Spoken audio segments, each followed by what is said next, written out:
So I know the text on my website is good, and I know that I have a link to a page that I want to reference for my readers, but the font is not very cool. The text is a little small for how big this Pikachu is, and maybe the Pikachu could even be smaller. And I'd like a different background color. So to accomplish these things, I'm going to need to use some new code, and that code is the style attribute. So if I want to change the style or the looks of anything in my personal website, I'm going to need to change the style attribute for the elements that I want to apply the changes to. So if I wanted to change something about the entire website, so everything that I see here, then I would need to change the style of the body. So for instance, let's try to change the background, B-A-C-K-G-R-O-U-N-D. Let's change the background to blue and put a semicolon at the end. So what I've done here is said, okay, let's change the style. Style equals double quotation marks, and let's specifically change the background to the color blue. Okay, so we separate the name of what we want to change, background, with a semicolon, with a colon, not a semicolon, with a colon. And on the other side of that colon is the color that we want to change the background to. So if we save and save a new version, so changed body color to blue, and update, then when we update our personal site, everything is in fact blue. So that's good. Now, what if we wanted to make the text a lot larger?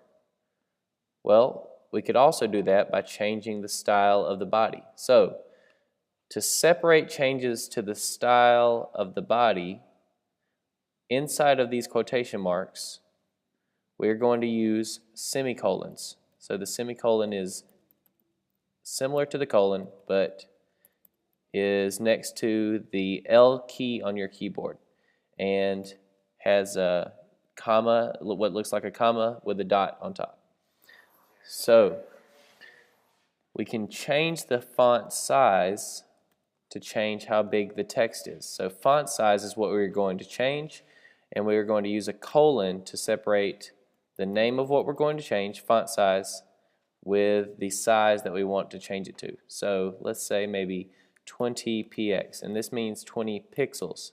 So the height of this text is now going to be 20 pixels tall.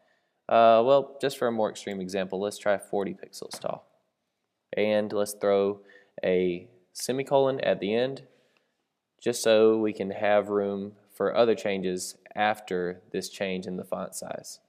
So we save, publish, deploy, new version, and changed body font size to 40 px.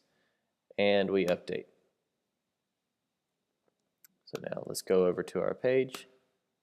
And now the text is very large and very easy to read. Pretty easy to read. But maybe this text would read even easier if we change the text color to white. So just as easily, we're going to go back to the style attribute inside of the body tag, and behind this semicolon we can add the word color with a colon. So we are going to be changing the color property, and we can change that to white. And we're going to put a semicolon to show that we're done. So if we save, publish, and deploy, new version, and change body color, body text color to white. Save it and let's refresh. And now the text is very easy to read on this blue background that we made, and it's very big for us to read. One last change that I want to make is I want to change the font family. So what does this text look like? So let's go back to our code, and still inside of the body style attribute, we are going to change font family to, separate with a colon, to Comic Sans, comma, cursive. So what this says is I want to change the font to Comic Sans, and I want the backup, so that's why I have a comma here, the backup for Comic Sans, if Comic Sans doesn't work out, is that I want it to be in cursive. So if we save, publish, deploy, and new version, so changed font family for body to Comic Sans. Update, and then we refresh. So you can see that Comic Sans did not work out. My text is not in Comic Sans, it's clear, but my backup cursive did work out. So I can figure out later why Comic Sans didn't work for this computer, but I know that in the meantime, I know that my text is a pretty cool cursive. So try out some of these changes to the style, and if you want to change specific styles on specific tags, like if I wanted to change this, if I wanted to change something in a paragraph, so if I made a new paragraph and I wanted this text to be blue, to be green, then for this paragraph I could type in style equals double quotation marks color colon to separate the name of what's being changed from the change, and let's go with green, and if I type I am green text, then what should happen is I press save, I publish, deploy, new version, added green paragraph, and update.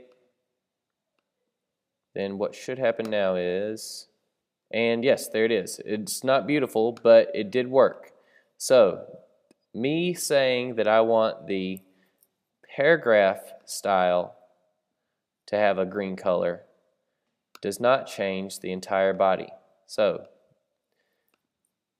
the paragraph is changed only because I only put a change inside of the paragraph opening tag. So that's the key takeaway also, is that all of these changes to the style must be added to the opening tag. So if I would have added style here, you see that it's red, like error red. This is not going to work out.